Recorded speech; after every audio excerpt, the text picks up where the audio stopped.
Hello everyone, हमारा आज का टॉपिक है ब्लड ग्रुप एंड लिम्फ। हमने हमारे पिछले वीडियो में चैप्टर स्टार्ट किया था बॉडी फ्लूइड एंड सर्कुलेशन, जिसमें हमने ब्लड के कंपोजिशन के बारे में पढ़ा था। इसका लिंक मैंने डिस्क्रिप्शन बॉक्स में डाल दिया है। और अब हम देखते हैं आज ब्लड ग्रुप क्या होता है। तो ब्लड ग्रुप देखने से पहले हमें दो टर्मिनोलॉजी पता होनी चाहिए, that is antigen and antibodies. Antigen मतलब foreign substance which induce immune response, ऐसा पार्टिकल जो हमारी बॉडी का नहीं है, अनफेमिलियर टू बॉडी, और जब वो हमारी बॉडी में एंटर करेगा तो हमारी रोग प्रतिरोधक क्षमता एक्टिव हो जाएगी, दैट इज़ इम्यून रिस्पॉन्स। और जब हमारी रोग प्रतिरोधक क्षमता एक्टिव हो जाएगी तो वो इस एंटीजन को किल करने के लिए केमिकल बनाएगी, और वो केमिकल कहलाएगा एंटीबॉडीज़। तो एंटीबॉडीज़ मतलब प्रोटीन है जो प्रोड्यूस करेगा हमारा इम्यून सिस्टम, किसके अगेंस्ट में? इस फॉरेन सब्सटेंस, इस एंटीजन के अगेंस्ट में। तो ये था एंटीजन और एंटीबॉडीज़। अब एंटीजन जो होते हैं ये दो टाइप के होते हैं। एक ऐसे एंटीजन होते हैं जो नोन होते हैं, जो हमारी बॉडी में ऑलरेडी प्रेजेंट होंगे, और दूसरे एंटीजन होते हैं अननोन एंटीजन, जो कि एक इन्फेक्शन होता है जो हमारी बॉडी में एंटर करेगा तो हमारी बॉडी उसके अगेंस्ट में एंटीबॉडीज़ का प्रोडक्शन करेगी, मतलब एक प्रोटेक्टिव केमिकल बनाएगी। तो जो ब्लड ग्रुप सिस्टम है, ये ब्लड ग्रुप सिस्टम पता चलता है नोन एंटीजन से। नोन एंटीजन मतलब ऐसे एंटीजन जो ऑलरेडी हमारी बॉडी में प्रेजेंट है। तो इससे हम पता कर पाते हैं हमारा ब्लड ग्रुप क्या है। तो एंटीजन और एंटीबॉडीज़ के जब रिएक्शन होते हैं तो क्लम्प्स का फॉर्मेशन होता है, और उसके लिए एक वर्ड यूज़ किया जाता है एग्लूटिनेशन। तो ये डायग्राम से हम समझेंगे। एक पेट्री डिश में मैंने एंटीजन लिया, दूसरी पेट्री डिश में मैंने लिया एंटीबॉडीज़। इन दोनों को मिक्स किया और थोड़ी देर के लिए उसे रहने दिया। थोड़ी देर के बाद वहाँ रिएक्शन होगा, और रिएक्शन होने के बाद मुझे पेट्री डिश में इस तरह से कुछ क्लम्प्स दिखेंगे, और ये जो क्लम्प्स बने ये बने एंटीजन और एंटीबॉडी के कंबाइन होने से, और इस क्लम्प्स को हम बोलेंगे एग्लूटिनेशन। तो ये एग्लूटिनेशन बना एंटीजन की वजह से, इसीलिए एंटीजन को एग्लूटिनोजन भी कहते हैं, एग्लूटिनोजन। तो एंटीजन के लिए दूसरा वर्ड है दैट इज एग्लूटिनोजन। तो ये था एंटीजन और एंटीबॉडीज़ का इंट्रोडक्शन। तो अब हम आते हैं हमारे मेन पॉइंट पे, दैट इज़ ब्लड ग्रुप। तो हमने हमारे पिछले लेक्चर में पढ़ा था कि हमारा जो ब्लड होता है वो दो चीज़ों से बनता है। पहला होता है प्लाज्मा और दूसरा होता है कार्पस्टल्स। तो जो प्लाज्मा होता है, इस प्लाज्मा में प्रेजेंट होते हैं एंटीबॉडीज़, और जो कार्पसल्स होते हैं उसमें आरबीसी होते हैं, डब्ल्यूबीसी होते हैं और प्लेटलेट्स होते हैं। तो ये जो ब्लड ग्रुप हमें पता चलेगा, ये पता चलेगा हमारे आरबीसी में कौन सा एंटीजन प्रेजेंट है उसके हेल्प से। और ये एंटीजन कौन सी कैटेगरी में आएंगे? ये एंटीजन आएंगे नॉन एंटीजन की कैटेगरी में। तो उसके अकॉर्डिंग हमारा ब्लड ग्रुप डिसाइड होता है। तो there are various kind of blood groups, like ABO blood grouping होती है, आरएच ब्लड ग्रुप होते हैं, इसके अलावा डफी सिस्टम होता है ब्लड ग्रुप का, एमएन सिस्टम होता है ब्लड ग्रुप का, ये भी एक टाइप का ब्लड ग्रुप सिस्टम है, लेविस ब्लड ग्रुप सिस्टम होता है। There are more than 30 types of blood group system. लेकिन हमें ह्यूमन का ब्लड ग्रुप सिस्टम पढ़ना है, तो हमें इस टॉपिक में पढ़ना है एबीओ ब्लड ग्रुप और आरएच ब्लड ग्रुप सिस्टम के बारे में। ब्लड ग्रुप पता चलता है हमारे आरबीसी में जो एंटीजन होते हैं उससे। तो हमारा जो रेड ब्लड कार्पसल्स होता है उसके सरफेस पे जो एंटीजन होगा उसके अकॉर्डिंग हमारा ब्लड ग्रुप होगा। तो ब्लड ग्रुपिंग दो कैटेगरी में डिवाइड हुई है, that is ABO blood group and AB blood group. तो आपने सुना होगा blood group A, B, O और एबी, चार टाइप के ब्लड ग्रुप्स ह्यूमन में होते हैं। तो जो ब्लड ग्रुप ABO है, इसको इन्वेंट करने वाले साइंटिस्ट थे कार्ल लैंडस्टेनर। इन्होंने 1900 में डिस्कवर किया था ABO ब्लड ग्रुप सिस्टम को, और 2 साल के बाद उन्हीं के स्टूडेंट डी कास्टेलो और स्टर्ली ने ब्लड ग्रुप AB का डिस्कवर किया था। तो ब्लड ग्रुप हुए 4 टाइप्स के ह्यूमन में, A, B, O and A B. और ब्लड ग्रुप हमें पता चलते हैं हमारे आरबीसी के ऊपर जो सरफेस होती है उसमें कौन से एंटीजन प्रेजेंट है इससे। तो ब्लड ग्रुपिंग होती है जीनोटाइप, मतलब जेनेटिक्स होती है। तो हमारे जो डीएनए में जीन्स होते हैं उसके अकॉर्डिंग हमारा ब्लड ग्रुप होता है। तो हमें जीनोटाइप पता करना है क्या होता है। तो जीनोटाइप जो है ये होते हैं मल्टीपल एलल की वजह से। तो मल्टीपल एलल्स हमारे जीन्स में प्रेजेंट होते हैं जिसकी वजह से हमारा ब्लड ग्रुप पता चलता है। तो एलल्स सबसे पहले हम जान लेते हैं एलल क्या होता है। तो एलल्स का मतलब होता है एक जीन के एक से ज़्यादा form, 2 alternative form of gene, उसे हम बोलेंगे allele, 2 alternative form of gene. एक जीन के 2 फॉर्म, उसे हम बोलेंगे एलल्स। तो जो ब्लड ग्रुपिंग है वो उसका जो जीनोटाइप है वो क्या है, मल्टीपल एलल, मतलब 3 टाइप के जीन से हमारा ब्लड ग्रुप डिसाइड होता है। तो ब्लड ग्रुप के लिए जो जीन होता है हमारे डीएनए में वो होता है आई, और आई जीन से हमें पता चलता है हमारा ब्लड ग्रुप क्या है। तो ये जो आई जीन है इसके मल्टीपल एलल होते हैं, मतलब इसके 2 से ज़्यादा फॉर्म होते हैं। तो इसके 2 से ज़्यादा जो फॉर्म होते हैं वो होता है एक आई ए, आई बी और एक होता है स्मॉल आई। तो जीन्स 2 कैटेगरी में होते हैं, या तो जीन्स डोमिनेंट होंगे या तो जीन्स रिसेसिव होंगे। तो जो ब्लड ग्रुप का जीन आई है वो भी 2 फॉर्म में है, आई ए और आई बी ये है डोमिनेंट, और जो स्मॉल आई है ये है रिसेसिव जीन। तो इन तीनों जीन के एलल से हमारा ब्लड ग्रुप पता चलता है। तो ब्लड ग्रुप सिस्टम पता चलता है 3 पॉइंट से। पहला जीनोटाइप क्या है, दूसरा हमारे आरबीसी में कौन से एंटीजन प्रेजेंट है, और तीसरा हमारे सीरम या प्लाज्मा में कौन से एंटीबॉडीज़ प्रेजेंट है। तो जीनोटाइप में 3 कैटेगरी, जीन के 3 फॉर्म होते हैं ब्लड ग्रुप के जीन के, that is I A, I B और स्मॉल आई। इन तीनों में से कोई 2 कॉम्बिनेशन हमारे डीएनए में होगा, हमारे ब्लड ग्रुप के जीन में होगा। आरबीसी इन तीनों में से कोई एक एंटीजन कैरी करेगा, और हमारा जो सीरम होगा या प्लाज्मा ब्लड का है उसमें इन तीनों में से कोई भी एक एंटीबॉडीज़ प्रेजेंट होंगे। तो इन 3 फैक्टर से हमारा ब्लड ग्रुप डिटेक्ट होगा। तो अगेन आई एम रिपीटिंग, हमारे आरबीसी के सरफेस पे जो एंटीजन होंगे उससे हम हमारा ब्लड ग्रुप पता कर सकते हैं। अब हम देखेंगे different types of blood groups. तो ये टेबल से हमको ब्लड ग्रुप्स को याद रखना है। तो जैसा कि अभी मैंने आपको बताया 3 पॉइंट याद रखने हैं, जीनोटाइप क्या है, आरबीसी के सरफेस में कौन सा एंटीजन है, और सीरम या प्लाज्मा में कौन सा एंटीबॉडी है। वन मोर इम्पॉर्टेंट थिंग, हमारे आरबीसी में जो एंटीजन होगा उसके एंटीबॉडीज़ हमारे सीरम में प्रेजेंट नहीं होंगे। मतलब जो एंटीजन आरबीसी में है उसका अपोजिट एंटीबॉडी हमें देखने को मिलेगा हमारे सीरम में। ऐसा इसीलिए क्योंकि अगर सेम एंटीजन, फॉर एग्जांपल अगर एंटीजन ए हमारे आरबीसी में है और एंटीबॉडी ए हमारे सीरम में है, तो ये आपस में एग्लूटिनेशन रिएक्शन कैरी कर लेगी और क्लम्प्स फॉर्मेशन करती है। तो इसीलिए ह्यूमन के आरबीसी में जो एंटीजन प्रेजेंट होते हैं उसका अपोजिट एंटीबॉडी ह्यूमन के सीरम में प्रेजेंट होता है, ब्लड सीरम में। ओके, अब हम ब्लड ग्रुप देखते हैं। तो एबीओ ब्लड ग्रुपिंग में 4 टाइप के ब्लड ग्रुप्स हैं ह्यूमंस के, blood group A, B, A B और ओ।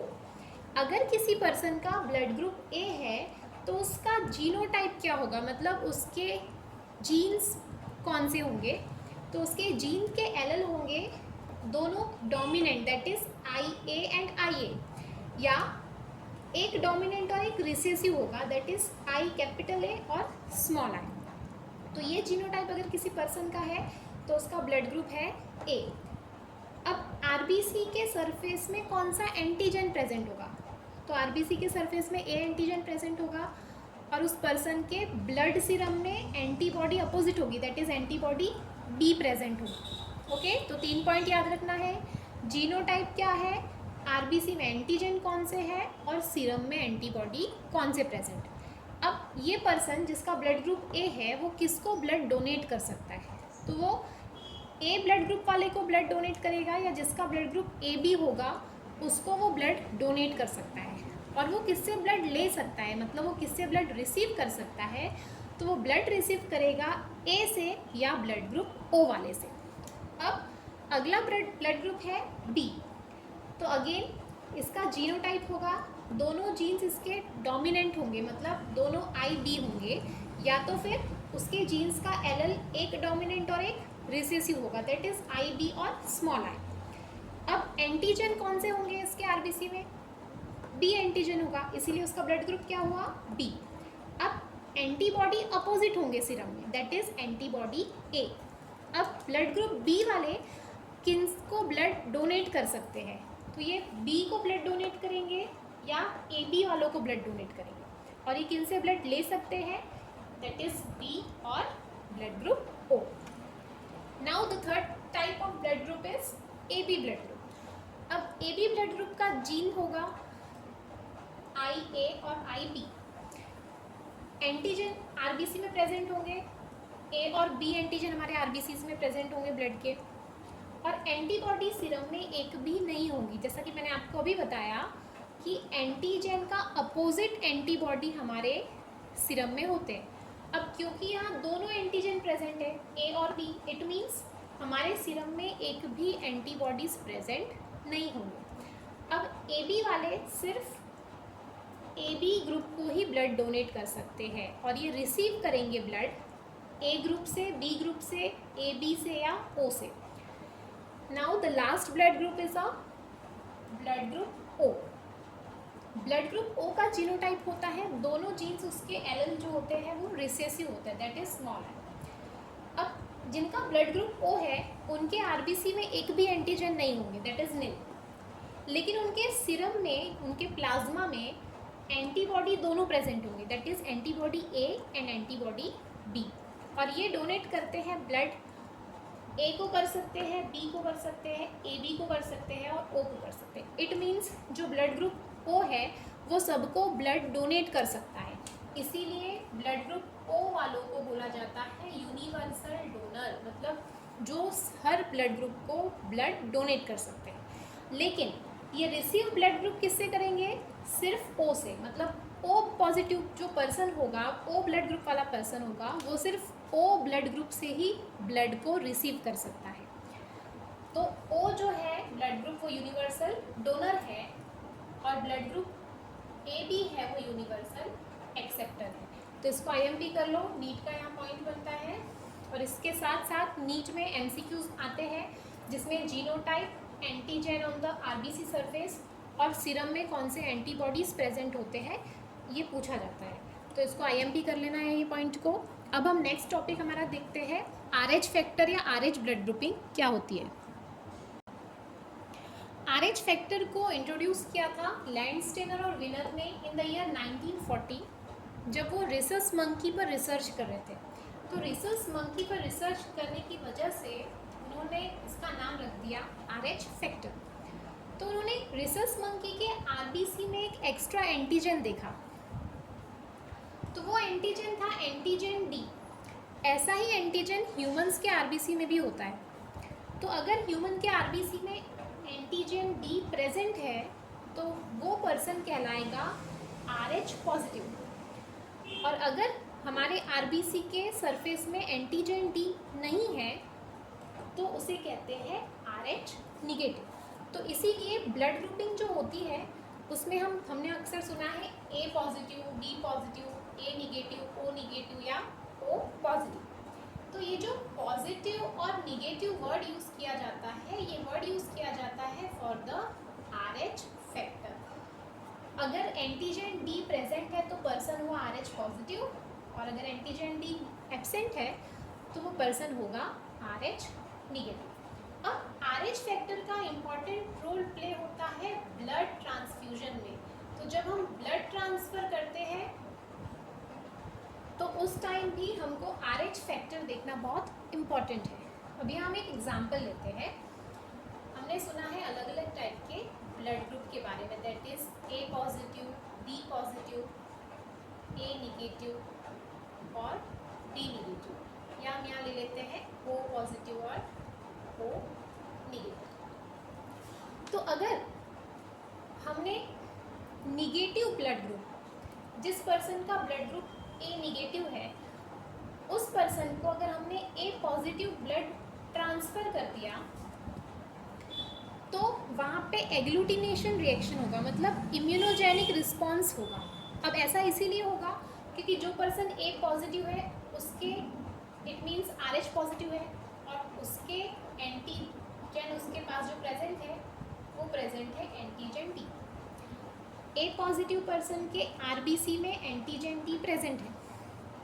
अब ये ब्लड मैंने ऐसे पर्सन को ट्रांसफ़र कर दिया जिसके RBC में एंटीजन डी प्रेजेंट नहीं है, तो वो इस एंटीजन डी को, ये पर्सन ए निगेटिव पर्सन की बॉडी इस एंटीजन डी को फॉरेन पार्टिकल समझकर इसको रप्चर करेगी, मतलब इसको किल करेगी, जिसकी वजह से हमारे RBCs ब्रेक होना स्टार्ट हो जाएंगे और इससे लॉस ऑफ ब्लड होगा। इसे हेमोलाइसिस बोला जाता है और ये प्रोसेस होने की वजह से बॉडी में रिएक्शन होगा। इसीलिए ब्लड ट्रांसफ़र करने के लिए RH फैक्टर बहुत इम्पॉर्टेंट है। तो इससे रिलेटेड हमको एक डिसीज़ पढ़नी है, हेमोलाइटिक डिसीज़ ऑफ न्यूबॉर्न, या इसे हम बोलते हैं एरिथ्रोब्लास्टोसिस फिटेलिस। तो हम देखते हैं आगे कि एरिथ्रोब्लास्टोसिस फिटेलिस क्या होता है। एरिथ्रोब्लास्टोसिस फिटेलिस, जिसे हम बोलते हैं हेमोलाइटिक डिसीज़ ऑफ न्यूबॉर्न, तो ये न्यूबॉर्न बेबी में एनीमिया कॉज करती है, मतलब खून की कमी कॉज करेगी, जिसे हेमोलाइटिक एनीमिया भी बोलते हैं। तो ये इसीलिए होता है क्योंकि RH फैक्टर में डिफरेंस होता है। अगर उस बेबी की जो मदर है वो RH निगेटिव है और वो जो फिटस है वो RH पॉजिटिव है, तो उसके RBC में एंटीजन डी है लेकिन मदर के RBC में एंटीजन डी प्रेजेंट नहीं है। तो ऐसे केसेस में जो RBC होती है वो एंटीजन डी को एज अ फॉरेन पार्टिकल समझकर रप्चर करना स्टार्ट कर देती है, और जिससे RBCs ब्रेक होते हैं, और ये कंडीशन जो होती है ये कहलाती है एरिथ्रोब्लास्टोसिस फिटेलिस। और इसका रिजल्ट ये होता है कि जो फिटस होता है उसमें हेमोलाइटिक एनीमिया होता है। तो ये था erythroblastosis fetalis. Again it is important for NEET. तो ये होता है difference in the RH factor, इसीलिए ब्लड ट्रांसफ़र के लिए भी RH फैक्टर जो होता है वो मेजर रोल प्ले करता है। लिम्फ और टिश्यू फ्लूइड, इसको हम डायग्राम से समझते हैं। तो हमारे जो बॉडी के टिश्यूज़ होते हैं उसमें से ब्लड कैपिलरीज पास होती है, उस ब्लड कैपिलरीज में होता है ब्लड। तो वो कैपिलरीज जो आपको यहाँ रेड कलर से दिख रही है वो इस तरह से हमारे टिश्यू में से पास होती है, और जब वो पास होती है तब वो ब्लड के अंदर के छोटे छोटे पार्टिकल्स जैसे वाटर या वाटर सॉल्युबल कंपोनेंट जो छोटे होते हैं वो इस कैपिलरी से बाहर निकल जाते हैं, और वो ये सेल के बीच में जो स्पेस होती है वहाँ पर आ जाते हैं। तो अब वो जो फ्लूइड उस कैपिलरी से निकला और वो कहाँ पर आ गया, हमारे सेल के स्पेस में, तो उस फ्लूइड को हम बोलेंगे टिश्यू फ्लूइड। तो ऐसे बहुत सारे फ्लूइड हमारे सेल के स्पेस के बीच में आ जाते हैं, अडेयर हो जाते हैं, और इन सब फ्लूइड को एक वेसल का नेटवर्क कलेक्ट करता है, और उस वेसल के नेटवर्क को बोलते हैं लिम्फेटिक सिस्टम। लिम्फेटिक सिस्टम इस पूरे फ्लूइड को ले लेगा और मेजर वेन्स में इसको ट्रांसफ़र कर देगा। तो अब उस लिम्फेटिक सिस्टम में ये फ्लूइड चला गया तो उस फ्लूइड का नाम पड़ गया लिम्फ, या उसको हम क्या बोलते हैं, tissue fluid. So when blood passes through the capillaries in tissue, some water and small water soluble substances move out in spaces between the cell, and this is known as tissue fluid. अब ये tissue fluid का क्या function होता है, तो tissue fluid materials को exchange करता है ब्लड और सेल के between blood and cells it exchange the material. अब वो मटेरियल हार्मोन्स हो सकते हैं, आयंस हो सकते हैं, इन सारे मटेरियल को ब्लड से सेल में और सेल से ब्लड में ट्रांसफ़र करने का काम करता है हमारा लिम्फ। और जिस वेसल के नेटवर्क में ये लिम्फ प्रेजेंट होता है, उसे हम बोलते हैं लिम्फेटिक सिस्टम। तो ये था हमारा आज का टॉपिक, जिसमें हमने ब्लड ग्रुप और लिम्फ को पढ़ा। आई होप मेरा लेक्चर आपको पसंद आ रहा है, तो प्लीज़ इसे शेयर, सब्सक्राइब, लाइक करना ना भूलें। Thank you.